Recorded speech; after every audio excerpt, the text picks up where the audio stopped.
લોકસભાની ચૂંટણીનો માહોલ છે અને રાજનીતિ ગરમાઈ ચૂકી છે. સૌથી વધારે ચર્ચા ગુજરાતની રાજનીતિમાં ખાસ કરીને રાજકોટ બેઠકની થઈ રહી છે, કારણ કે પરસોત્તમ રૂપાલાએ એક ટિપ્પણી કરી અને પછી વિવાદ શરૂ થયો અને ત્યાર પછી કોંગ્રેસના નેતાઓ પણ આક્રમક બન્યા.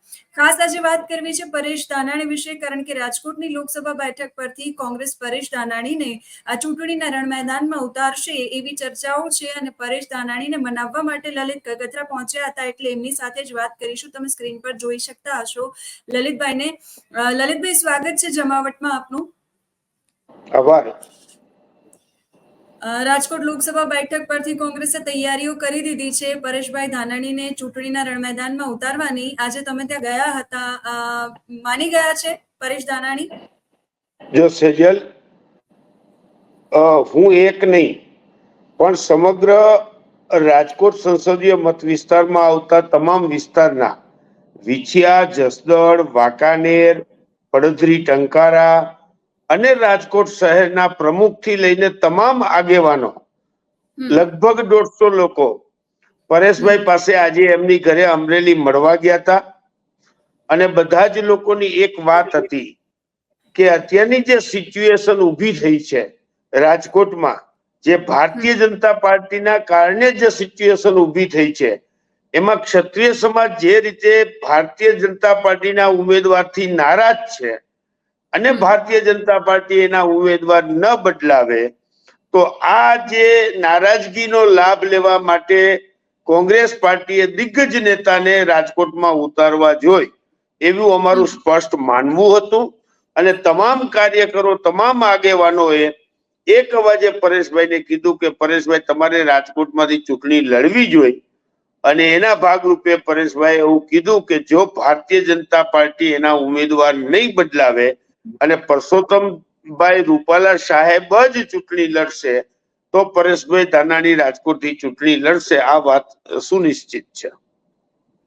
એટલે પરસોત્તમ રૂપાલાનો જે વિવાદ થયો એનો રાજકીય લાભ ખાટવાનો કોંગ્રેસ પ્રયાસ કરી રહી છે. સેજલ, અમે પણ રાજકીય પાર્ટી ચલાવીએ છીએ. જે વિવાદ થયો છે એ ભારતીય જનતા પાર્ટીના ઉમેદવાર અને ભારતીય જનતા પાર્ટીને હિસાબે થયો છે. એમાં રાજકીય લાભ ખાટવાનો જ હોય. છાસ માગવા જ આવીને દોણી હંગરવી એવી વાત કરવા માટે હું ટેવાયેલો નથી. હું સ્પષ્ટ કહીશ કે રાજકીય પાર્ટીએ જે સિચ્યુએશન ઊભી થઈ હોય, જે પરિસ્થિતિ ઊભી થઈ હોય, એ પરિસ્થિતિનો લાભ તો લેવાનો જ હોય. અને એના ભાગરૂપે પરેશભાઈ જેવા નેતા જો રાજકોટથી લડે, તો રાજકોટ સંસદીય મત વિસ્તાર છે સૌરાષ્ટ્રના સમગ્ર વિસ્તારનું એપિસેન્ટર છે. રાજકોટ સૌરાષ્ટ્રનું કેપિટલ ગણાય. રાજકોટમાં જો તમારી ફાઇટ જોરદાર કોંગ્રેસ પાર્ટી કરે તો એની અસર જામનગરને પણ થાય, એની અસર પોરબંદર મત વિસ્તારમાં થાય, સુરેન્દ્રનગર થાય, અમરેલી થાય, જુનાગઢ થાય, ભાવનગર થાય. આ તમામ મત વિસ્તારમાં એની અસર થાય. એ દ્રષ્ટિએ કોંગ્રેસ પાર્ટીએ એક મજબૂત ઉમેદવારને પૂરી તાકાતથી ચૂંટણી લડાવવી જોઈએ એવું હું સ્પષ્ટ માનું છું. એટલે જો પરસોત્તમ રૂપાલા ચૂંટણી લડશે તો જ પરેશભાઈ ચૂંટણી લડશે. જો પરસોત્તમ રૂપાલાને માનો કે ભારતીય જનતા પાર્ટી એમની ઉમેદવારી પરત ખેંચે છે તો કોંગ્રેસને ઊભી નથી કરવી તમારે, તો પરેશભાઈ કેમ નહીં લડે ત્યાં?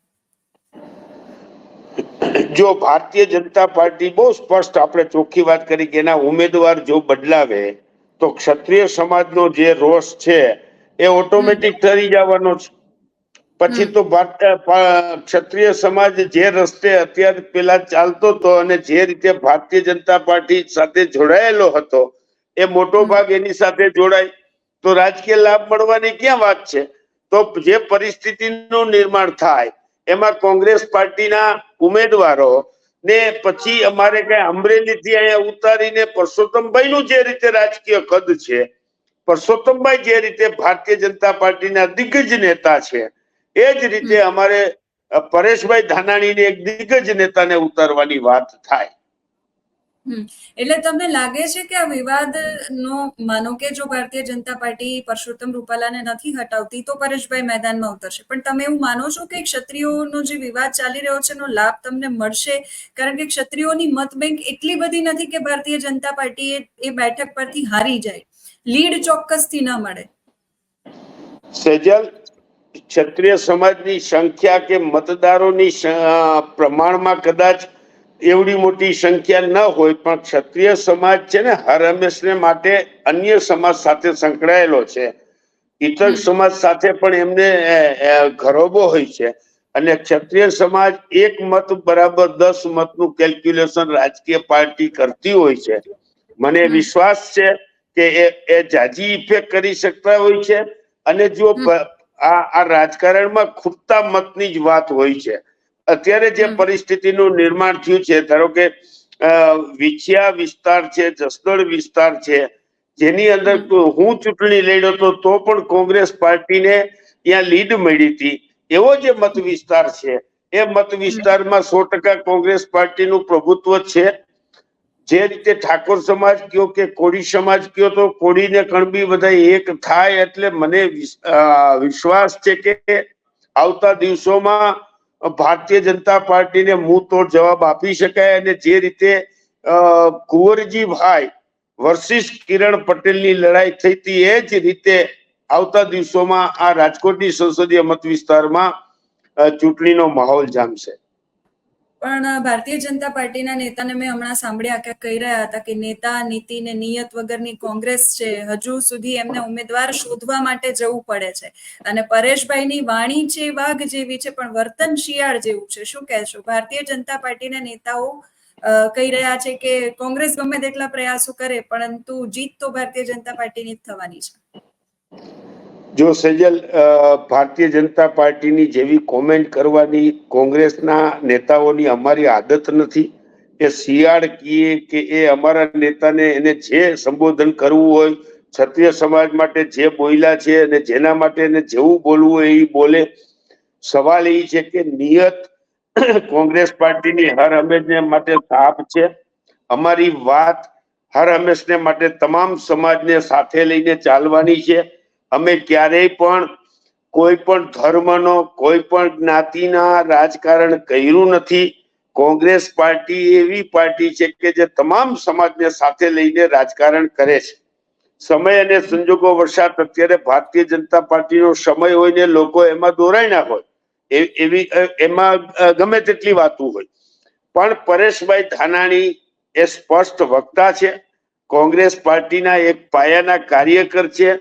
NSCI થી લઈને અત્યાર સુધી રાજકીય કારકિર્દીમાં એ હરેક ચૂંટણી જે પણ લડ્યા છે એમાં પૂરી કોંગ્રેસ સાથેની વફાદારી છે ને કોંગ્રેસ પાર્ટીના દિગ્ગજ નેતા તરીકે અમે એને ચૂંટણી લડાવીએ છીએ.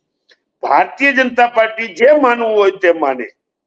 2002 હું ભૂલતો ન હોઉં તો જ્યારે કિરણ પટેલને ટિકિટ આપી હતી, ત્યારે આ જ ભારતીય જનતા પાર્ટીના નેતાઓ કહેતા હતા કે રાજકોટમાં અમે કૂતરીને પટ્ટો બાંધી દઈ તો એ પણ જીતી જાય. એ જ એનું અભિમાન હતું, એ જ આ રાજકોટની જનતાએ ઉતાર્યું છે સેજલ. એટલે અત્યારે વાણી વિલાસ ભાજપના નેતાને જે કરવું હોય એ કરે. પરિણામ આવશે ત્યારે અમને ખબર પડશે. એટલે તમે કહી રહ્યા છો ભારતીય જનતા પાર્ટીના નેતાઓ વાણી વિલાસ કરી રહ્યા છે, પણ એક સવાલ તો ચોક્કસથી થાય લલિતભાઈ કે કોંગ્રેસના નેતાઓને અત્યાર સુધી ઘણા બધા નેતાઓના નામ સામે આવ્યા, મનાવા શા માટે જવું પડે છે? ચૂંટણી લડો એવું કહેવા શા માટે જવું પડે છે? એટલા માટે જવું પડે છે જેલ કે પરેશભાઈ ધાનાણીનો આ મત વિસ્તાર નથી. પરેશભાઈ ધાનાણી અહીંયા ક્યારેય ચૂંટણી લડ્યા નથી રાજકોટમાંથી. એટલે રાજકોટ મત વિસ્તારના જે કોંગ્રેસના કાર્યકરો છે એ પરેશભાઈ ધાનાણીને કહેવા જાય છે કે રાજકોટ તમે આવો, એટલા માટે મનાવા જવાની વાત આવે. જો અને અમરેલીમાં મનાવાની વાત ન આવે, ત્યાં સ્પષ્ટ વાત હોત, કારણ કે એનો તો એ મત વિસ્તાર છે. મને મનાવા મારા વિસ્તારના કઈ મારા કાર્યકરો મને કહેવા ના આવત, કારણ કે આ મારો મત વિસ્તાર છે, હું અહીંથી ચૂંટણી લડી ચૂક્યો છું. પણ અમે પરેશભાઈને અમારા ઘરમાં આવવા માટેનું અમે આમંત્રણ દેવા ગયા હતા કે કોંગ્રેસ પાર્ટીના જે રાજકોટ સંસદીય મત વિસ્તારમાં આવતા તમામ કોંગ્રેસ પાર્ટીના કાર્યકરો એ પરેશભાઈને આમંત્રણ દેવા ગયા હતા, મનાવા ગયા હતા કે જે તમે શબ્દ કયો કે અત્યારની જે પરિસ્થિતિનું નિર્માણ થયું છે એમાં કોઈ કોંગ્રેસ પાર્ટીનો રોલ નથી. એ તો ભારતીય જનતા પાર્ટીના જ હિસાબે જે પરિસ્થિતિનું નિર્માણ થયું છે એનો એઝ એ રાજકીય પાર્ટી તરીકે આપણે લાભ લેવો છે. એટલે આ વખતે જો પરસોત્તમ રૂપાલા અને પરેશ ધાનાણી વચ્ચે રાજકોટની અંદર ટક્કર થાય તો 22 વર્ષ પછી એવું થશે કે બે દિગ્ગજો ફરી એકવાર સામસામે ચૂંટણી લડશે. તમે શું માનો છો, આ ટક્કર કેવી રહેશે? જો સેજલ, એક વાત બહુ સ્પષ્ટ છે કે જ્યારે 22 વર્ષ પહેલા પરસોત્તમભાઈ રૂપાલા સામે પરેશભાઈ ધાનાણી લડ્યા હતા ત્યારે તો એ એનએસયુ એનો પ્રમુખ હતો, ત્યારે તો એ દિગ્ગજ હતા જ નહીં. ત્યારે પરસોત્તમભાઈ દિગ્ગજ નેતા હતા, એમાં બે મત નથી. પણ પરેશભાઈ ધાનાણી તો એક યંગ અનમેરિડ યુથ માંથી આવતી વ્યક્તિ હતી અને એ 2022 વર્ષ પહેલા અમરેલીમાં જે પરિણામ આવ્યું એના પછી અત્યારની પરિસ્થિતિમાં ભલે બંને પાર્ટીના દિગ્ગજ નેતાઓ છે, પણ રાજકોટ સંસદીય મત વિસ્તારમાં પરેશભાઈ ચૂંટણી લડે એટલે 100% ફાઇટ થાય અને પરિણામ કોંગ્રેસ તરફી આવે એવું હું સ્પષ્ટ માનું છું. માનો કે પરેશભાઈ ચૂંટણી ન લડે તો તમારો ઉમેદવાર કોણ હશે? પરેશભાઈ ચૂંટણી ન લડે તો આજે પણ પાર્ટીમાં ઉમેદવાર નક્કી થઈ ગયેલા છે. આજે પણ પાર્ટીની અંદર 4-5 લોકો દાવેદાર છે. એમાંથી હાઈકમાન્ડ જે ઉમેદવારને નક્કી કરશે અને જેને ટિકિટ આપશે એના માટે અમે પ્રયત્ન કરશું અને 100% મહેનત કરશું. હું એમ નથી કહેતો કે અમે જીતી જશું, પણ પરેશભાઈ ધાનાણી આવે તો અમે જીતવાના પૂરા ચાન્સ છે. અને એ પણ પરસોત્તમભાઈ રૂપાલાની જે સિચ્યુએશન અત્યારે ક્રિએટ થઈ છે એના પરિસ્થિતિના ભાગરૂપે હું કહી રહ્યો છું. હું કોઈ હવાતિયા મારતો એવી વાત નથી કરતો. એટલે તમને લાગે છે કે આ ચૂંટણીની અંદર જો પરેશભાઈ લડે, અત્યારે રાજકોટની અંદર જે પરિસ્થિતિ ઊભી થઈ છે ભારતીય જનતા પાર્ટી માટેની, એ તો કોંગ્રેસ ઊભી થઈ જશે? કારણ કે તમારું જ એક નિવેદન હતું કે કોંગ્રેસને ઊભી કરવી હોય તો આ જે વિવાદ થયો છે એનો લાભ લેવો જરૂરી છે. તો આ વિવાદનો તમે લાભ લેશો તો શું કોંગ્રેસ ઊભી થઈ જશે? શું કામ ઊભી ન થાય બેન? સૌરાષ્ટ્રની અંદર રાજકોટ જેવી સીટ જે ભારતીય જનતા પાર્ટી પોતાનું ગઢ માને છે, જે ભારતીય જનતા પાર્ટીમાં ઘણી બધી વાતો કરે છે, મારે તો બહુ જાજુ અત્યારે મારે શબ્દમાં ને એમાં ઉતરવું નથી, પણ એ સીટમાં જો કોંગ્રેસ પાર્ટી પૂરી તાકાતથી ફાઇટ આપે અને પરિણામલક્ષી અમે રિઝલ્ટ લઈ આવીએ તો કોંગ્રેસ પાર્ટી 100% પાછી રિવાઇવલ થાય.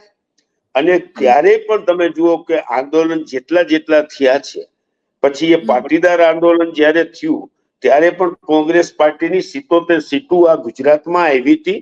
સત્તામાંથી બહુ જ થોડા સીટ માટે રહી ગયા હતા. અને આવતા દિવસોમાં પણ આ ક્ષત્રિય સમાજનું આંદોલન એ નવી ક્રાંતિ લાવશે ગુજરાતમાં, એમાં બે મત નથી. ક્ષત્રિય સમાજનું આંદોલન ગુજરાતમાં તો ક્રાંતિ લાવશે, કોંગ્રેસમાં ક્રાંતિ લાવી શકશે? મારી એ જ વાત છે, જે તમારા પ્રશ્ન છે એમાં જ ક્રાંતિ આવશે એવું મારો કહેવાનો મતલબ હતો કે ક્ષત્રિય સમાજ જે રીતે ભારતીય જનતા પાર્ટીના ઉમેદવાર અને પછી આજે ઉમેદવાર સામે છે ને પછી ભાજપ સામે પડે અને આવતા દિવસોમાં ગુજરાતની અંદર જે ક્રાંતિ એના સ્વરૂપમાં કહી શકું છું કે 27માં જો આજ ચળવળ ને આજ મુવમેન્ટ રહી એટલે 100% ગુજરાતની અંદર રાજકીય ક્રાંતિ આવે, એમાં બે મત નથી. પણ આંદોલનો ઉપર કેમ નિર્ભર રહેવું પડે લલિતભાઈ કોંગ્રેસને? એ વાત તમારી 100% સાચી વાત છે, કારણ કે કોંગ્રેસ પાસે અમે બે ધડક સ્વીકારું છું કે પાયાના કાર્યકરો નથી. જે બુથ લેવલના કાર્યકરોનું નેટવર્ક ઊભું કરવું જોઈએ એ અમે કરી શક્યા નથી.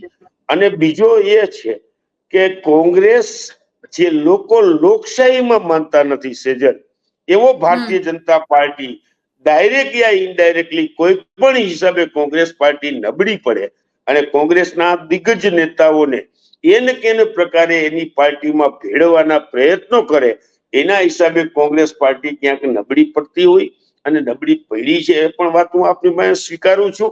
પણ હજી પણ ગુજરાતના કોઈ પણ ખૂણામાં જાઓ, તમે નખત્રાણાના કોઈ પણ ગામડામાં જાઓ કે તમે આમ ડાંગ જિલ્લાના કોઈ પણ ગામડામાં જાઓ, હજી પણ કોંગ્રેસનો કાર્યકર છે અને કોંગ્રેસના કાર્યકરો કોંગ્રેસના 30% 40% મત આજે પણ કોંગ્રેસના લોકો છે.